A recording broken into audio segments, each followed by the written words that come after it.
Hello everyone, आज है 1 दिसंबर और आज की इस क्लास में हम डिस्कस करेंगे 1 दिसंबर से बनने वाले करंट अफेयर के सभी इंपॉर्टेंट क्वेश्चंस। प्रीवियस क्लास में हमने देखा था भारत का पहला प्राइवेट तौर पर विकसित जो कमर्शियल ऑर्बिटल रॉकेट है, इसका नाम विक्रम 1 है, जिसे रिसेंटली प्रधानमंत्री नरेंद्र मोदी जी के द्वारा लॉन्च किया गया है। जावोखिर सिंडरोव ये उज्बेकिस्तान से बिलोंग करते हैं, जिन्होंने फिडे वर्ल्ड कप 2025 का खिताब जीता, जो गोवा में आयोजित किया गया था। दक्षिण गोवा में एशिया की सबसे ऊंची भगवान राम की प्रतिमा का अनावरण किया जाना है, प्रधानमंत्री कर चुके हैं। और होया डावोएंसिस नामक जो प्लांट की प्रजाति अरुणाचल प्रदेश में खोजी गई। रेड प्लैनेट डे 28 नवंबर को मनाया गया। 2026 के लिए अंतरराष्ट्रीय लोकतंत्र और चुनावी सहायता संस्थान के अध्यक्ष बने Gyanesh Kumar. Jair Bolsonaro Brazil के पूर्व राष्ट्रपति, जिन्हें 27 साल 3 महीने की जेल की सजा सुनाई गई। 2030 में कॉमनवेल्थ खेलों की मेजबानी अहमदाबाद करेगा। और नवंबर 2025 में सामाजिक परिवर्तन के लिए इम्पैक्ट राइज पहल की शुरुआत आईआईटी खड़गपुर ने की। लोकनायक फाउंडेशन साहित्य पुरस्कार 2025 का वेलामाला सिमन्ना को मिला। तो सभी क्वेश्चंस हम देख रखे हैं प्रीवियस क्लास में। शुरू करते हैं आज का हमारा पहला सवाल। सवाल है, इंडियन ऑफ द ईयर 2025 से किसे सम्मानित किया गया? तो अभी हाल ही में आईसीसी के जो हेड हैं जय शाह, इन्हें अभी हाल ही में इंडियन ऑफ द ईयर यानी कि आउटस्टैंडिंग अचीवमेंट कैटेगरी में सम्मानित किया गया। तो Indian of the year award उन भारतीयों को दिया जाता है जिन्होंने राष्ट्रीय या ग्लोबल लेवल पर उल्लेखनीय प्रभाव डाला है।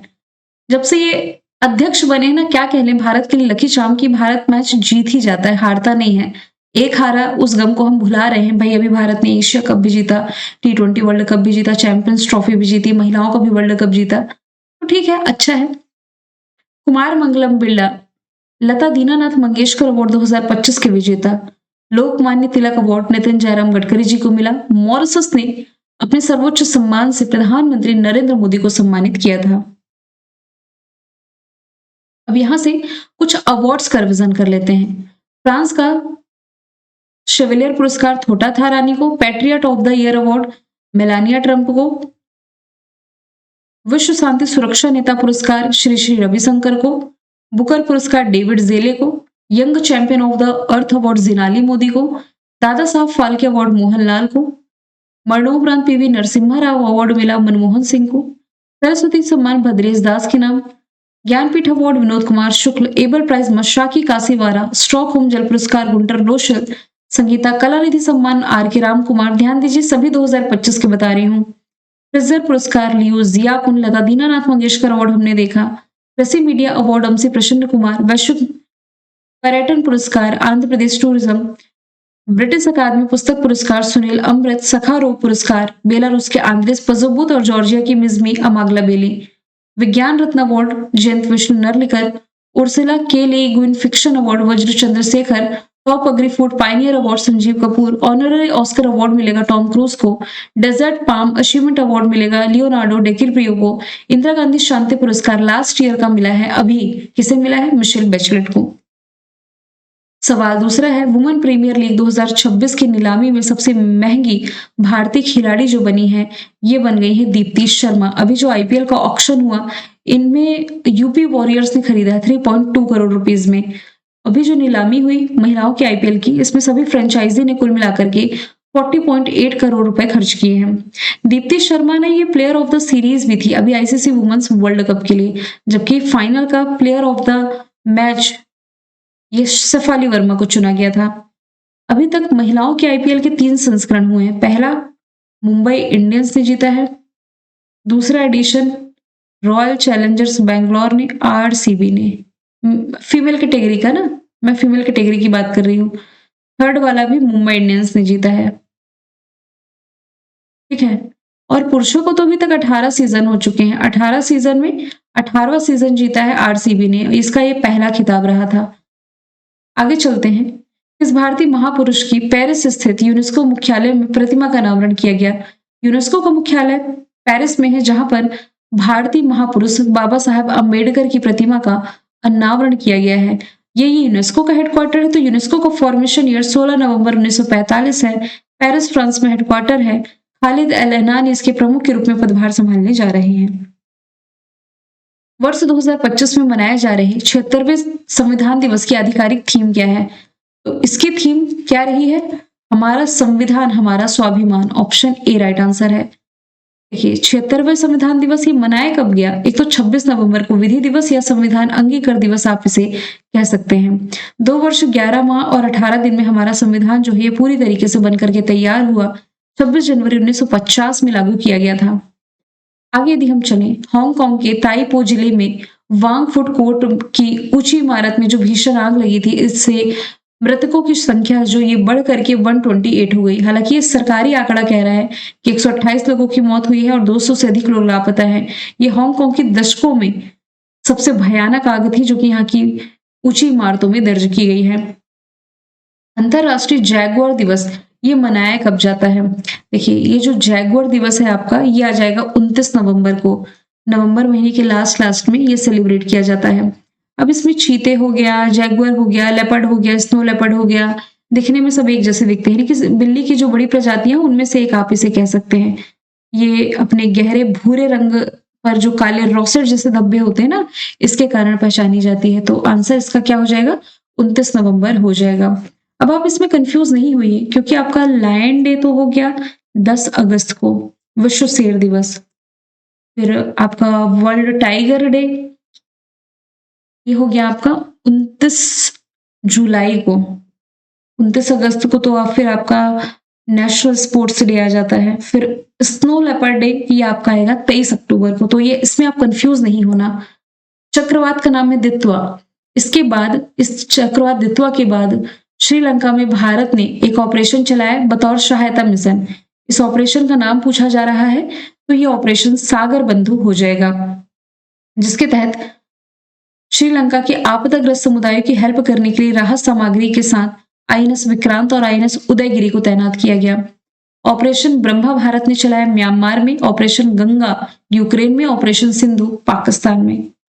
कुछ प्रमुख इंपॉर्टेंट ऑपरेशंस पर नजर डालें तो व्हाइट कोल्ड्रन डीआरआई ने चलाया, ऑपरेशन सिंदूर पाकिस्तान पर भारत ने चलाया, ऑपरेशन ब्रह्मा म्यांमार पर भारत ने चलाया, केलर नादेर जम्मू कश्मीर में, शिवा अमरनाथ में, ब्लैक फॉरेस्ट तेलंगाना सीमा पर, तेलंगाना छत्तीसगढ़ की सीमा पर। इंडियन कोस्ट गार्ड ने ओडिशा में ऑपरेशन ओलिविया की शुरुआत करी। वेब स्पाइडर यूक्रेन में, ऑपरेशन सिक्योर ये इंटरपोल इसने साइबर अपराध से निपटने के लिए चलाया। राइजिंग लायन इजराइल ने चलाया ईरान पर, ईरान ने इजराइल पर चलाया ट्रू प्रॉमिस 3। सिंधु मैंने बता दिया आप लोगों को। मिडनाइट हैमर ईरान ने कतर पर चलाया। ऑपरेशन महादेव आतंकवाद विरोधी अभियान है। ऑपरेशन अलर्ट मेघालय राजस्थान की बॉर्डर पर, और ऑपरेशन फाल्कन गैंडों की अवैध तस्करी के लिए। शैक्षणिक सत्र है 2025-26 का। इसके लिए सीबीएसई ने किन कक्षाओं के लिए कौशल शिक्षा को, यानी कि जो आपका स्किल एजुकेशन है, इसे कंपलसरी किया है? तो ये किया है कक्षा 6 से 8 तक के विद्यार्थियों के लिए। सीबीएसई इनकी central board of secondary education 1929 formation year Delhi में हेडक्वार्टर है। राहुल सिंह इसके अध्यक्ष हो जाएंगे। ल्यूक लिटर ये दुनिया के सबसे कम उम्र के नंबर 1 शतरंज खिलाड़ी बने जो कि बिलोंग करते हैं डॉट से। Option number C right answer हो जाएगा। ये देखिए डॉट्स कुछ इस तरीके का खेल है। दुनिया की सबसे कम उम्र के डॉट्स खिलाड़ी ये हैं। उम्र तो देखने में बहुत ज्यादा इनकी लग रही है, लेकिन ये मात्र 18 साल की उम्र में उपलब्धि हासिल किए हैं।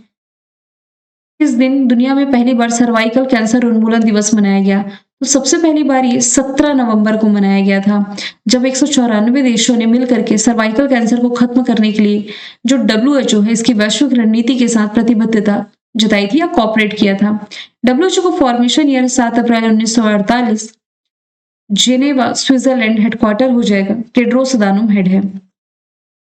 नवंबर महीने के सिर्फ इंपॉर्टेंट डे पर मैं टिक कर रही हूँ। 27 नवंबर है राष्ट्रीय अंगदान दिवस, 19 नवंबर वर्ल्ड टॉयलेट डे, 14 नवंबर है world diabetes day, pneumonia day 12 नवंबर है, नेशनल एजुकेशन डे 11 नवंबर है, cancer national cancer awareness day 7 नवंबर है, सुनामी अवेयरनेस डे 5 नवंबर है। पीलिया मालेनाडु ये कूदने वाली जो मकड़ी की प्रजाति है ये रिसेंटली खोजी गई है। किस राज्य में? तो ये कर्नाटका में इसकी खोज की गई है। कहां पर? तो चिकमगलुरु जिला मधुकुडी गांव में। प्रजाति का नाम क्या है? मिलिया मालानाडु। और ये मकड़ी पीलिया जीनस से संबंधित है। किस देश के हवाई अड्डे पर दुनिया में पहली बार वाईफाई 7 लॉन्च किया गया? तो अभी हाल ही में Oman, option C right answer हो जाएगा। ओमान में पहली बार वाईफाई 7 की लॉन्चिंग की गई है और ओमान एयरपोर्ट ने हुआवेई के साथ साझेदारी में अपने सभी जो हवाई अड्डे हैं इस पर इस तकनीक को चालू किया है। उद्देश्य क्या है? तो यात्रियों के लिए तेज और सुरक्षित इंटरनेट कनेक्टिविटी प्रदान करना इसका पर्पस है।